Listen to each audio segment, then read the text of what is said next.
Assalamualaikum warahmatullahi wabarakatuh. Di kesempatan kali ini saya akan mengabarkan berita senyap yang menggemparkan tentang masuk Islamnya Presiden Rusia Vladimir Putin secara diam-diam di Istana Kepresidenan Republik Islam Iran. Ayo langsung saja kita simak pengkabaran informasinya berikut ini. Pemirsa yang dirahmati Allah, di balik megahnya panggung politik dunia, tersimpan kisah yang tak pernah terungkap, sebuah peristiwa sakral yang terjadi diam-diam, jauh dari sorotan kamera dan keramaian media internasional. Hari itu, di bawah langit keemasan kota Teheran, Istana Kepresidenan Iran menjadi saksi sebuah pertemuan penting. Presiden Rusia, Vladimir Putin, hadir bersama Presiden Iran dan Presiden Turki, dalam pertemuan yang secara resmi membahas perdamaian kawasan.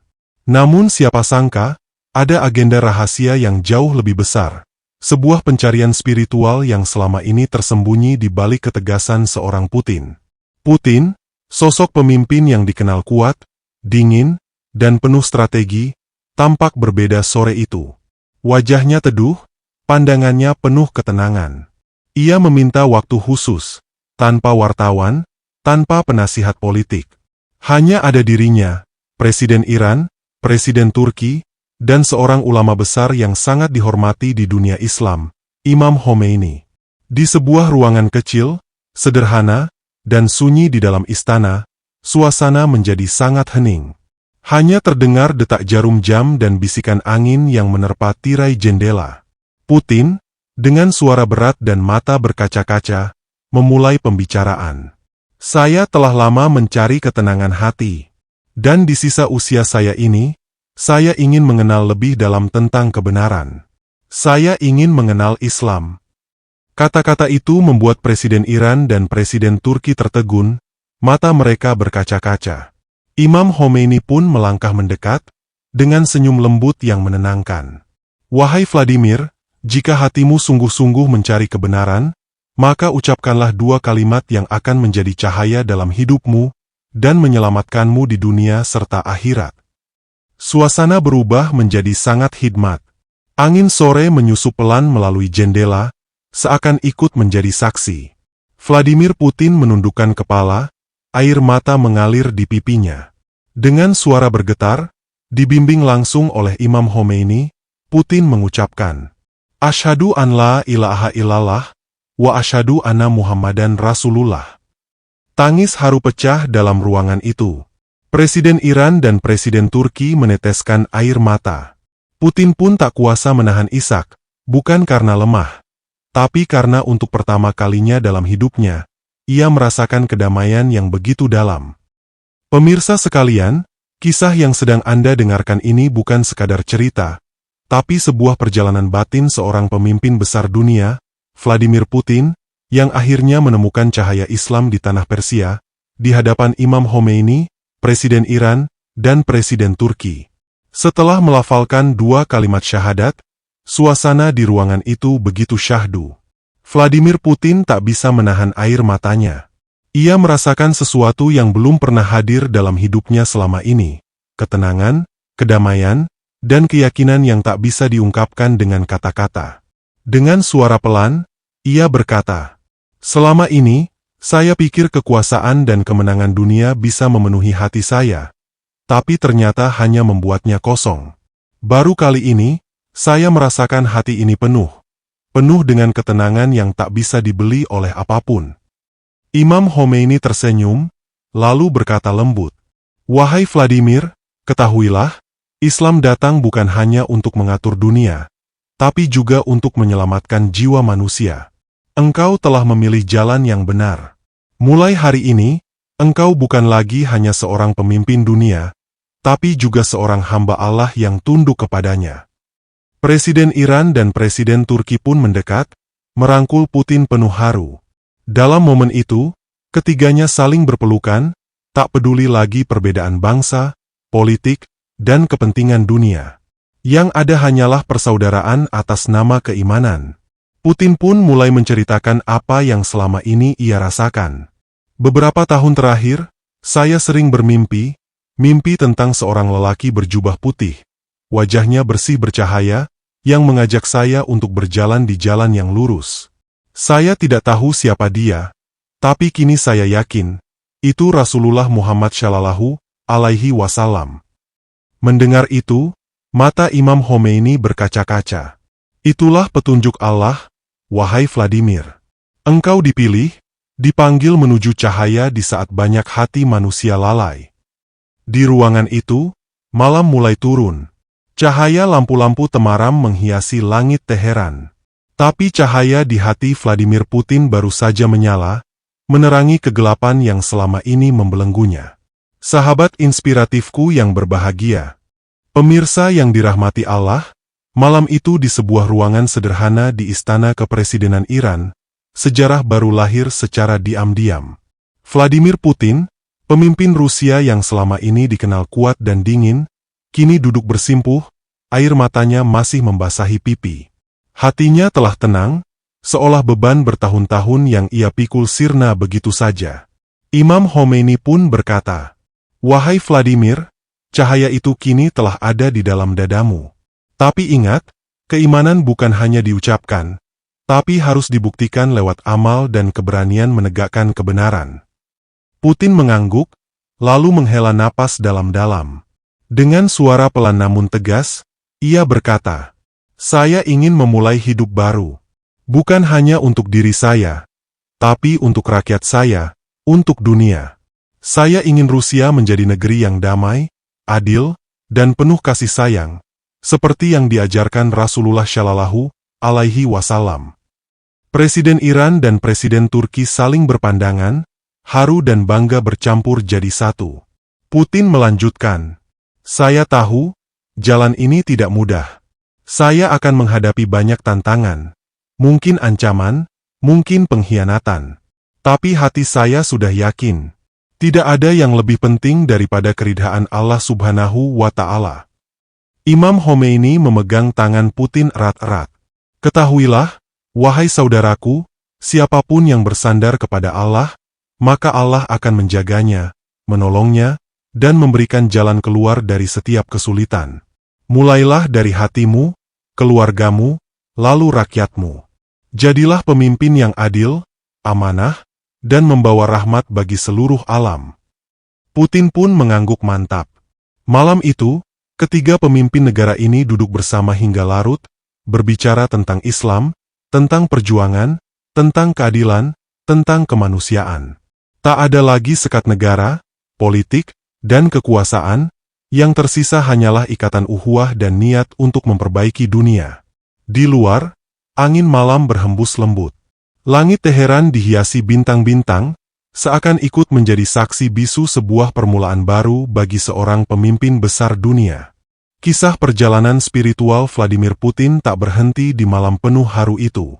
Sepulangnya dari Teheran, usai pertemuan rahasia bersama Imam Khomeini, Presiden Iran, dan Presiden Turki, ada perubahan besar yang mulai tumbuh diam-diam di dalam hati pemimpin Rusia ini. Sesampainya di Moskow, Putin tidak langsung membuat pernyataan terbuka. Ia tahu, jalan ini tak akan mudah. Tapi cahaya yang sudah Allah tanamkan di hatinya tidak bisa lagi dipadamkan. Setiap malam, di kediaman pribadinya yang megah, Putin mulai belajar membaca Al-Quran terjemahan. Ia menghafal beberapa ayat, sholat diam-diam di ruangannya, dan berdoa dalam diam.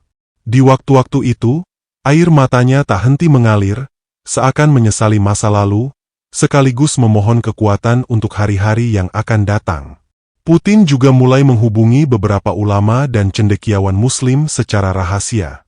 Ia meminta nasihat bagaimana menerapkan nilai-nilai Islam dalam kebijakan pemerintah tanpa memicu kegaduhan politik. "Saya ingin rakyat saya hidup dalam keadilan, saya ingin Rusia dikenal sebagai negeri yang damai, penuh kasih, tanpa penindasan. Saya ingin menyingkirkan kemungkaran yang selama ini tanpa saya sadari tumbuh di sekitar saya," ucap Putin dalam sebuah pertemuan tertutup. Perlahan, perubahan mulai terlihat. Putin mulai memerintahkan pembangunan lebih banyak fasilitas ibadah di Rusia, termasuk masjid dan pusat-pusat pendidikan moral untuk semua agama.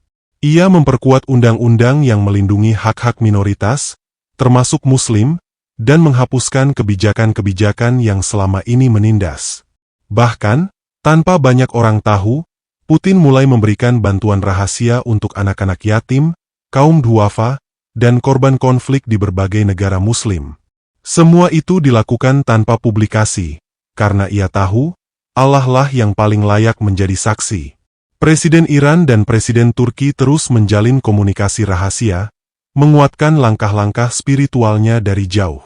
Imam Khomeini pun tak henti-henti mengirimkan doa dan nasihat. Ingatlah, wahai Vladimir, bukan besar kecilnya tindakanmu yang menentukan, tapi keikhlasanmu dalam setiap langkah. Teruslah bersandar kepada Allah, karena Dialah sebaik-baik penolong. Pemirsa sekalian, kisah ini mengajarkan kita bahwa hidayah bisa datang kepada siapa saja, kapan saja, dan melalui jalan yang tak disangka-sangka. Bahwa sehebat apapun seseorang, tetap ada ruang kosong di hatinya yang hanya bisa diisi oleh cahaya iman. Dan malam-malam Vladimir Putin yang kini penuh dengan solat, doa, dan air mata, menjadi saksi bisu bahwa siapa saja bisa berubah, bila Allah menghendaki.